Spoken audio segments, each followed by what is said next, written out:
Welcome to the first short video clip for the geography of ancient Egypt. Egypt is located in the northeast corner of Africa. It has several neighbors that surround it, although it prospered in relative isolation. Libya is to the west, the Sudan, or otherwise known as Nubia, is to the south, and Israel is to the northeast. Water-wise, we have the Gulf of Aqaba and the Red Sea to the east, and the Mediterranean Sea to the north. These are Egypt's nearest neighbors. We've moved in a little bit closer so you can see some of the surrounding entities. The following map, here we are, moves in even closer. Egypt is 386,650 square miles and the 12th largest country in Africa. Its modern southern border goes down to the Second Cataract. However, in antiquity, it was much closer north. Traditionally, it was situated at the First Cataract. However, in the pre-dynastic period, it was as far north as Jebel Sisila. Jebel Sisila is also the place where the sandstone banks of the Nile turn into limestone as the river flows north.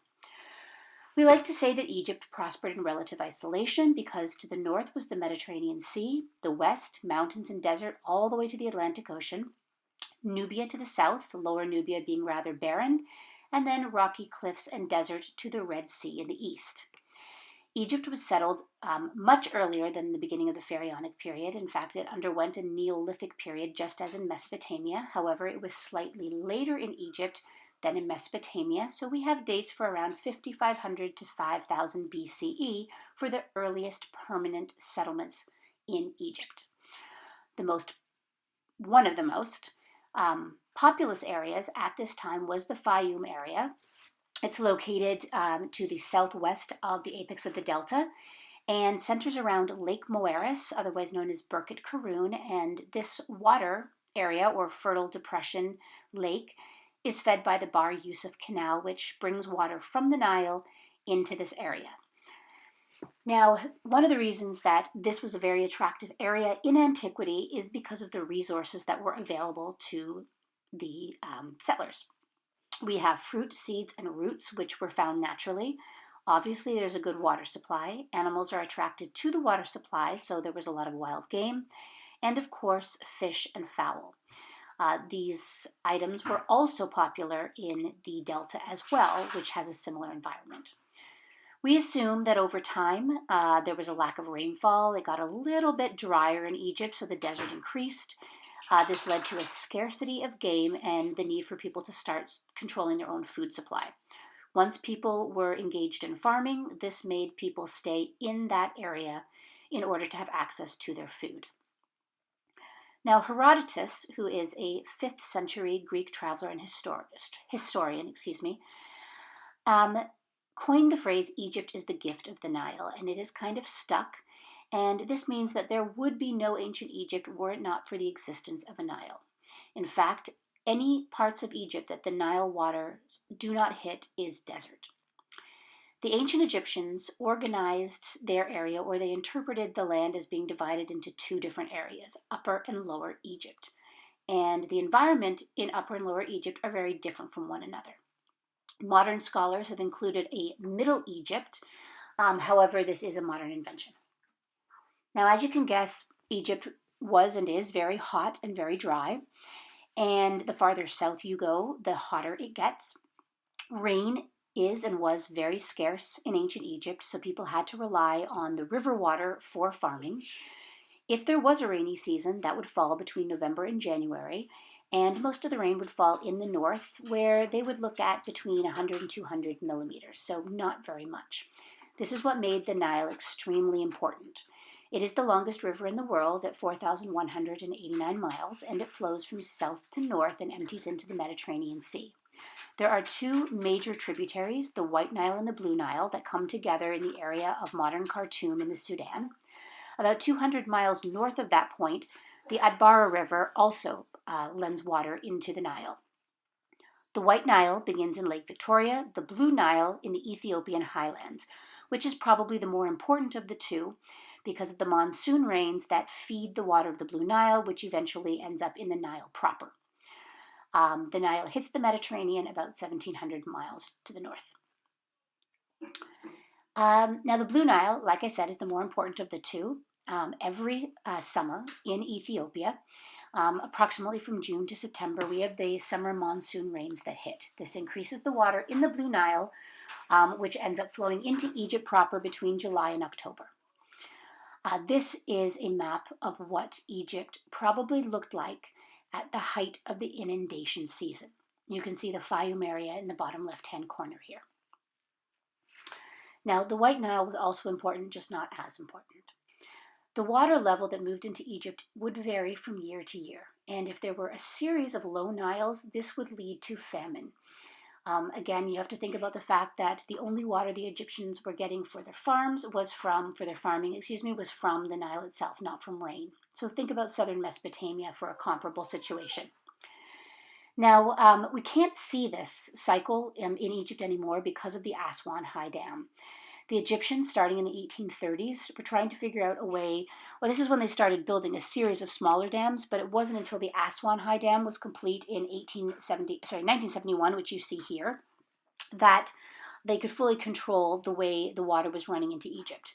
This is a photograph of Lake Nasser, the lake that now exists to the south of the Aswan High Dam. This is where all the water collects. So again, think about the fact that the water is flowing from south to the north. All of the monuments that were situated in this area, otherwise known as Lower Nubia, had to either be reconstructed or rebuilt on higher ground. This is the Temple of Kalabsha, which now sits on higher ground. This is the Temple of Isis at Philae, which also sits very close to its original location, but on higher ground. So the flooding of these monuments now doesn't happen anymore, so they are essentially saved. This is part of a larger UNESCO project. So between 1934 and 1960, the population of Egypt grew to almost 28 million people. So this meant that the land with the current irrigation cycle couldn't feed the people anymore. So Gamal Abdel Nasser, the president of Egypt at the time, decided to build the Aswan High Dam. And this would essentially allow the people of Egypt to have perennial farming or access to water on a continuous basis throughout the year, with the result that more food would be produced. So we can no longer see the pattern since the construction of the High Dam, of the Nile cycle. We have to rely on either classical sources, early European traveler accounts, or the ancient documents themselves. Because when you go to Egypt today, the cycle of the Nile and the way the Nile looks, the inundation pattern is different. One of the things that's most noticeable is the fact that multiple monuments appear as though they are not at all connected to the Nile. So they appear as though they are floating in the desert. For example, this 5th dynasty pyramid from the site of Abu Sir is very much isolated. You can see the causeway that runs down in front of it. This would have been either attached to the Nile directly or to some canal that would have linked the Nile to the causeway. Because the Nile was so important for the ancient Egyptians, they had a Nile god whose name was Hapi. He is portrayed as a fecundity figure with both masculine and feminine characteristics because he's fertile in and of himself. So the Egyptian calendar is also based on the cycle of the Nile. The year would begin, the new year, July 19th, and this had to do with the coming of the waters of the inundation and also the rising of the star Sirius. The Egyptians created a calendar of 360 days plus 5 extra days, and then they divided their year into 3 different seasons. This is very similar to our situation, but we have 4. Now what happened is the inundation or the flooding would peak in August, meaning that the most water came in at this time. Then the Egyptians would watch the water run through their channels, into their basins, into their fields, or wherever they wanted the water to go. So all preparation would have had to be done before this point. Now, one of the things that was most important is to have the banks of the Nile raised so that their villages would not flood. Following this period, the water would then recede, they could plant their fields, and then the crops would mature. We know that irrigation took place as early as 3150 BCE. I've showed you a photograph of this object before. This is the scorpion mace head. This, though, is a line drawing of the scene that was carved on the mace head, and you can see King Scorpion, possibly better here, and he is standing with a plow in his hand, and you can see the canals and the men working in the fields. So we know that this is something that the Egyptians did, the manipulation of the river waters, from a very early stage. By the time we get to the New Kingdom, so beginning around 1550, we have a new invention for moving water, and that's called the shadoof.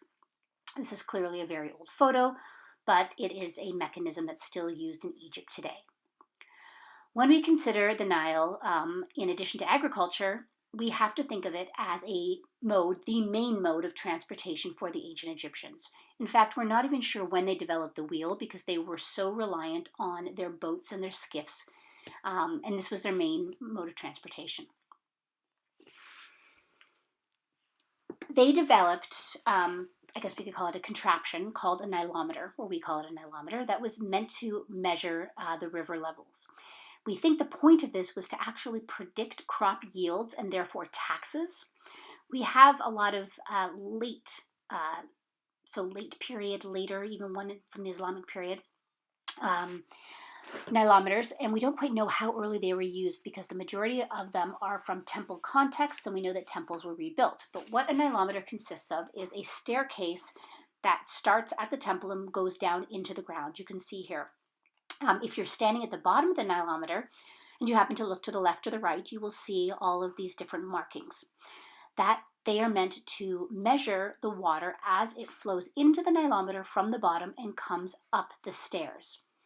So if we look just slightly more to the left, down at the very bottom, you can see the water coming in. Now, because the Aswan High Dam exists today in Egypt, you will never see a high or what the water would have looked like during the inundation period. You're looking at what would be considered a low Nile. So this is why the water is very low on the steps. If you turn and then you look directly out into the Nile, this is what it would have looked like. So you can imagine kind of a doorway leading from the Nile where the water would come in the inundation period, move up the stairs, and then the people who were at the temple could take a few steps down and measure how high the river water came in. This would mean that they could compare the levels from one year to the next, therefore predicting how much land could be watered, how much crops could be produced, and therefore how much taxes they should be charging the peasants. Thank you for listening to video number 1 of geography.